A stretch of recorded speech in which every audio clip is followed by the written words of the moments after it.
If you heard a window break in your house, what would you do? I imagine many of us would find a safe place to hide and then call the police. But what happens when the police fail to help us? Today, I will be discussing why the U.S. government needs to implement new laws and reforms to our police system.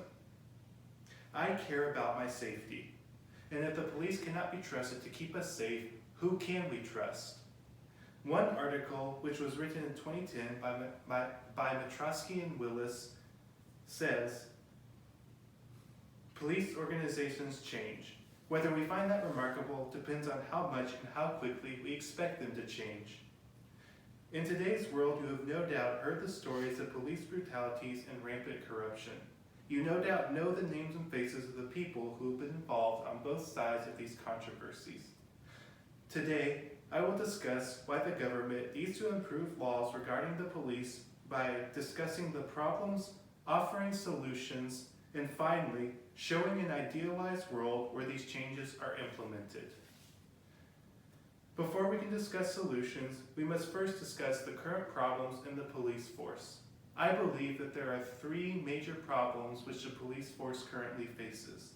These are a lack of proper control, pre-existing biases towards groups, especially minorities, and poor standards of admission. The first main issue is a lack of control. In our nation at the moment, there is no organization or entity that truly provides accountability for police, and because of that, corrupt or abusive officers are sometimes allowed off the hook when they should probably be reprimanded or even fired. Even more important, the lack of oversight means that widespread trends of corruption and abuse are difficult to identify. For example, according to an article published by Social Justice and Global Operations and written by Grabner in 2016, there is no accurate or systematic record that is kept which keeps track of civilian deaths. Because no real records are kept, incidents of abuse of power are not seen as being part of a larger trend. This means it is more difficult for the government to address the underlying causes of corruption and abuse, which sometimes have to do with widespread attitudes of superiority and recklessness that could have become ingrained in the police forces. Second, it is neither a secret nor a surprise that some police officers carry pre-existing biases towards certain groups of people.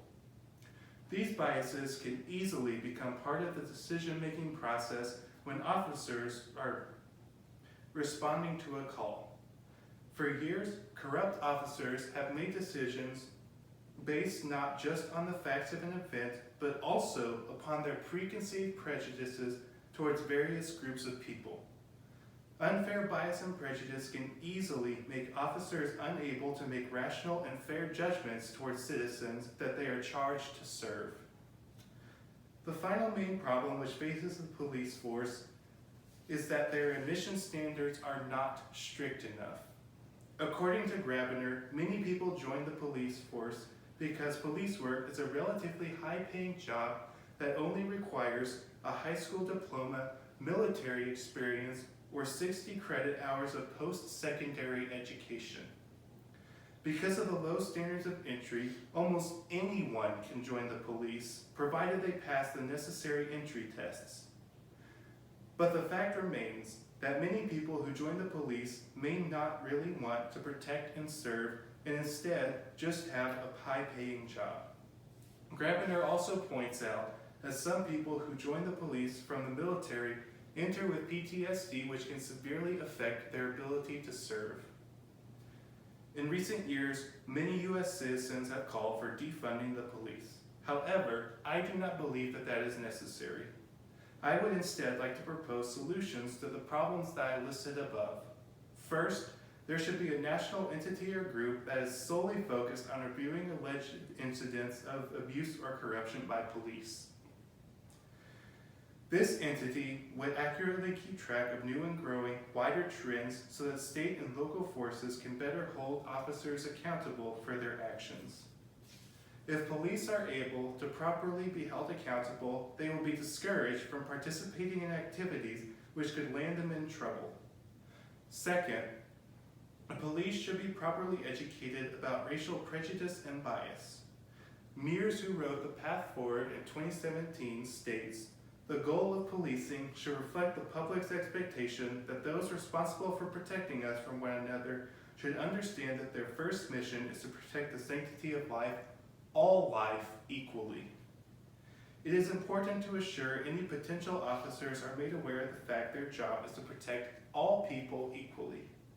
Furthermore, there should be an intentional effort to hire a greater number of diverse people as police officers in order to expose those with bigoted attitudes to new cultures and experiences more frequently."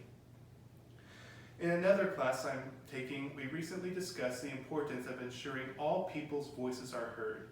This is especially relevant in the case of the police, as they are responsible for the protection of the people.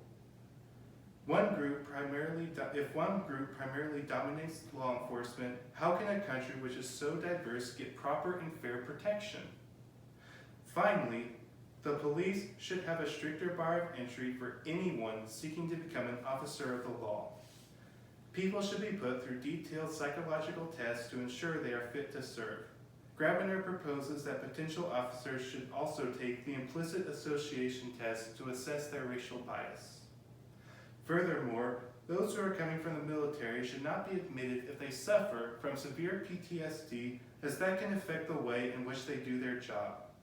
With these rules implemented properly, our nation could see a drastic change in the way the police behave. Finally, if these changes are implemented, how will we see change in the police? If there is a group keeping track of the police, then they will be discouraged from breaking the rules of their job. With someone looking over their shoulder concerning how they use their law enforcement power, officers will be more prone to operate within the rules of their job.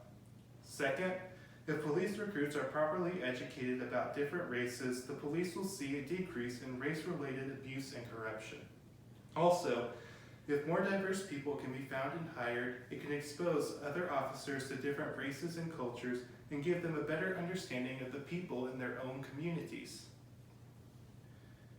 Finally, if stricter admittance into the police is implemented, then federal, state, and local police forces will see a decrease of unstable people who are unfit to serve. The government needs to improve its laws regarding the police. I have discussed the three main problems facing the police, potential solutions to these problems, and looked at an idealized world where these solutions are implemented. As they are now, the police are far from perfect. However, they are nonetheless vital to keeping our nation in order. Hopefully the government can look into ways to improve the system that keeps us safe so that we can go about our lives in peace and safety.